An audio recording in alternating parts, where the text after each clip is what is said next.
All right, continuing with polar equation-y stuff. So we have these two different equations that we're going to look at. We want to determine the eccentricity, the type of conic, and the directrix. So for part A here, what we want to look at is what standard form is this like? Which one of those equations is this closest to? So this is going to be closest to the one that has ke over 1 plus e cosine theta. So what we care about when we're doing this is that these numbers match up. Because if that's not a 1 right here, then that means we're going to have to make it a 1. We're going to have to divide everything by something so that we get a 1 right there. In this case, it already is a 1, so that means that E really is 2, which is what our eccentricity is, which was what one of the things it asked for. From our eccentricity being 2, we know that this would be a hyperbola. Which is the second thing we wanted to know. We wanted to know the type of conic. The directrix we get from the top here. Ke equals 6. And we know that E is 2, so 2K has to equal 6, which means K equals 3.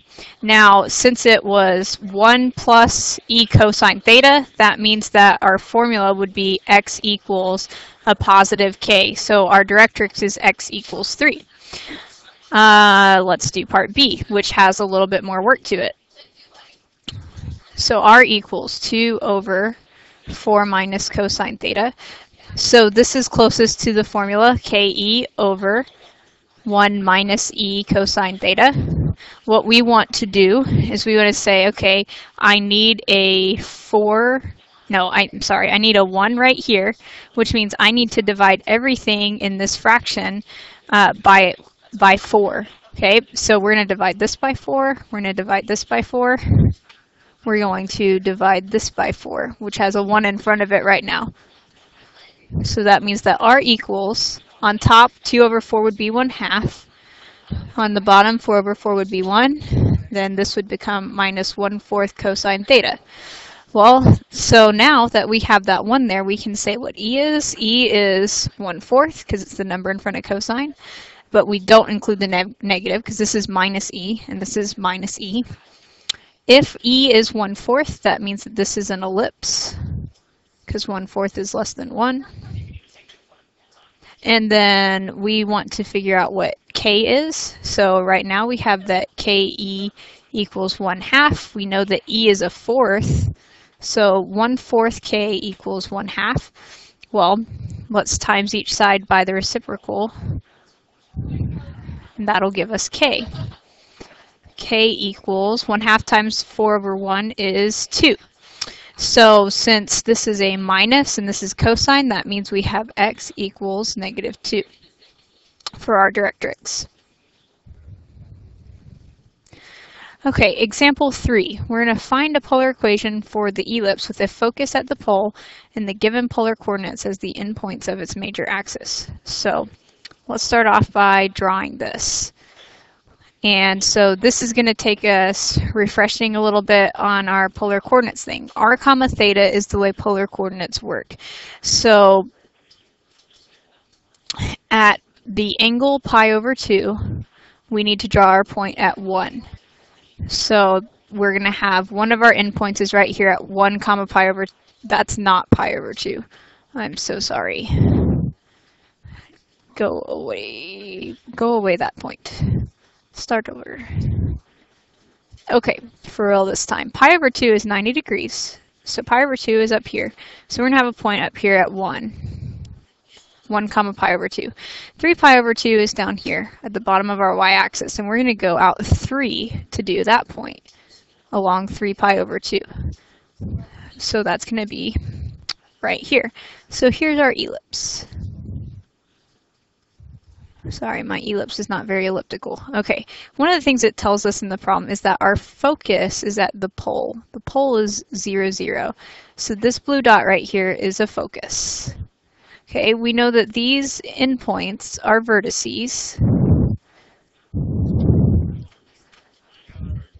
And so what we're going to do is, for one thing, we can say, well, we're going to use the formula where we have Ke over 1 plus e sine theta. And you might say, well, how do I know that? Let's go back and look at the second slide. Okay, so see how this matches up what our ellipse looks like? That it's the endpoint here is really close to this focus at the pole. So that's why we're going to pick this one, because this is part of our ellipse, the part that's closest to 0, 0. So let's go back to our slide.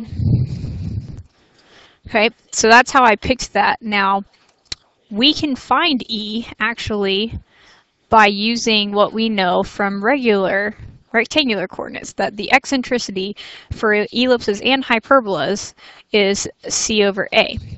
Well, c is the distance from the center of our graph to the focus. Okay, that's how I find c. A is the distance from the center to a vertex, and these are not minus signs. I'm just saying that's the distance between these things. There's not an eye in vertex. Okay, so for one thing, what is the midpoint of this graph? We've got 1 up here, we've got negative, or well, we've got 3 down here. So halfway between that is going to be right here. This is going to be our center point, because that's 2 this way and 2 this way. Okay, so if that's our center point, the distance from the center to our focus, which is 0, 0, is 1. So C equals 1. The distance from the center to our vertex, either vertex here, would be 2, because from here to this red point, that's a distance of 2. So A is 2. So our eccentricity is C over A, so our eccentricity is 1/2. And then what we can do is we can plug E in with one of these 2 points, and we'll be able to find K. Okay, so we are plugging in E and then one of our 2 points. So I'm gonna pick this point. I don't think it matters which point we pick, but R is 1. That equals K times E. We just found E to be 1/2 over 1 plus E is still 1/2. Sine of theta, sine is pi over 2. I mean, sine of pi over 2. So sine of pi over 2, if you look at your unit circle, is 1. It's the y value at pi over 2, so that's 1. So 1/2 times 1 is going to be just 1/2. So we can say this is 1 equals 1/2 k over 1 plus 1/2. So, I mean, we could maybe save ourselves a little issue here and change these to decimals. I mean, it's kind of your opinion on the matter. 1 plus 1/2 is 1.5. So I would times the 1.5 over and get 1.5 equals 0.5k. Divide both sides by 0.5. So we get k equals 3. So if I know that E is 1/2 and that k equals 3, I can write this equation out. This would be R equals 3 times 1/2, because on top we have ke. I'm looking at this formula right here again. On the bottom we have 1 plus E, which is 1/2, sine theta. Now we don't want any fractions, so we're going to multiply this by 2 over 2. So on top, it's going to get rid of that 2. So we're going to have a 3 on top. On the bottom, we have to distribute. So this will be 1 times 2 is 2. The 1/2 times 2 gives us 1 right in front of sine. So this right here is our equation. Is that all they asked us to do? Yes, that's our answer. All right, example 4. We are going to find a polar equation for the hyperbola with a focus at the pole and the given polar coordinates as the endpoints of its transverse axis. So let's draw this out. And that's actually the tricky part. I had to try this a couple different times to get this right. So in polar coordinates, r comma theta, 3 comma 0 means that we're starting at 0 degrees and we're going out 3 at 0 degrees. So that's going to be this point right here. This is one of the vertices of our hyperbola. They told us that this was a hyperbola. So the other point is we would go to pi, And so pi is over here. Okay, we would go to pi, and then we would go negative 15. Well, positive 15 would mean we're going this way. Negative 15 means we actually are going to go on the positive x-axis. So 1, 2, 3, 4, 5, 6, 7, 8, 9, 10, 11, 12, 13, 14, 15. So this is where our other vertices are. So if we draw this, we've got a hyperbola that faces out from our vertices. Okay, and we know that 0, 0 is a focus, and that focus is 3 away from our vertex. So really we also know that on this other side, 3 away, we have another focus right here. Okay, so focus, focus, we've got vertices here at our red points.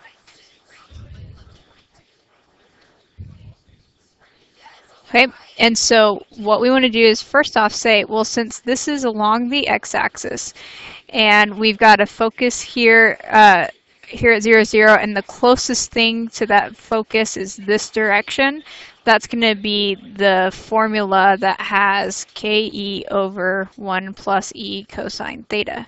Let's go back and look really quickly at that slide that shows us that. So keep this part of the picture in your head. It's opening to the left. Opening to the left is this formula. See? So that's what we were looking for to figure out what formula we're using. All right, so we want to figure out, start off with what E is. E is C over A. And the same thing that happens for ellipses happens with hyperbolas, that C is the distance from our center to our focus. A is the distance from the center to our vertex. So let's find our center point. If my vertices are at 3 and 15, then halfway in between that is going to be 9. Okay, because 3 plus 15 divided by 2, that's 9. So 3, 4, 5, 6, 7, 8, 9. Here's our middle point at 9. So the distance from the middle to our focus is C.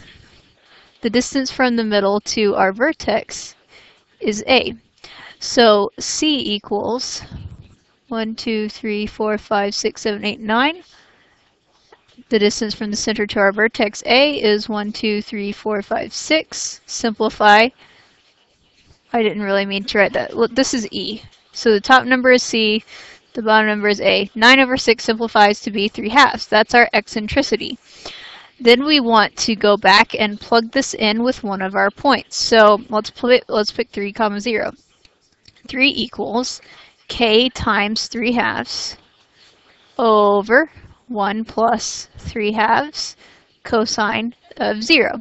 So cosine of 0 is 1, which means it's just kind of going to go away. So, and let's change these to decimals so that we don't have fractions on top of fractions.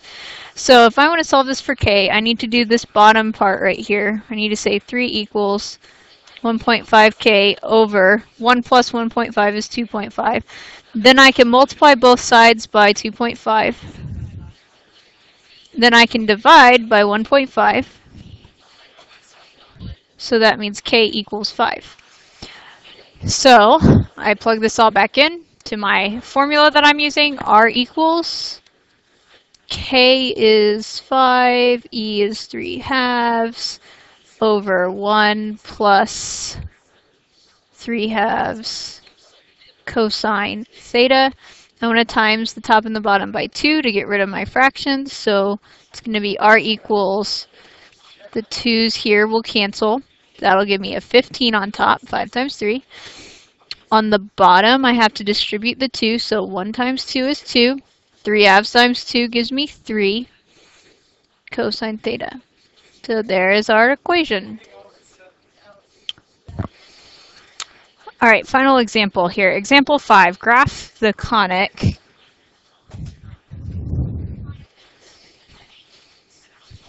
Graph the conic and find the values of E, A, B, and C.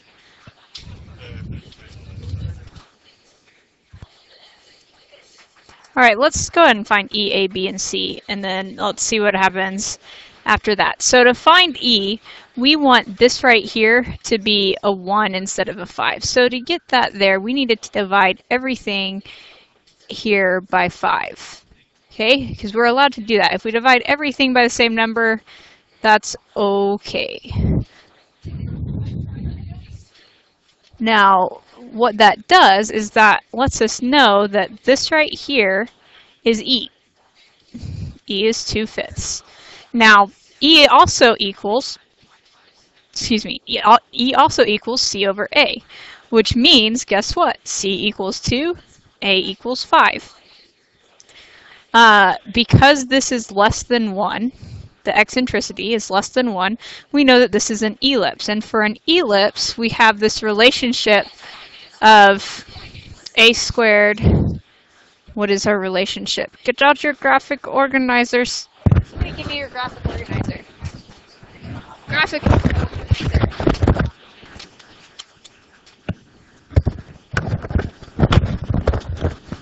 A squared minus B squared equals C squared is what I'm looking for here. So 5 squared minus B squared equals 2 squared. So we would subtract the 2 squared over. So this is going to end up being 25 minus 4. I'm going to add the B squared over to this other side like this. So 21 equals B squared. So B equals the square root of 21.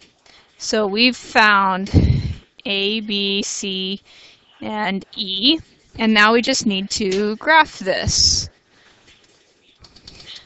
So let's do that on the calculator. Why not?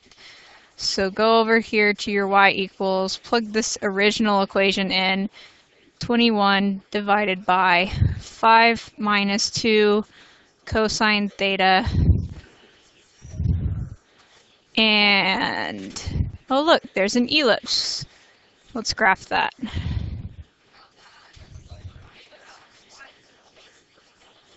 La, la, la, la, la, la, la, la, la.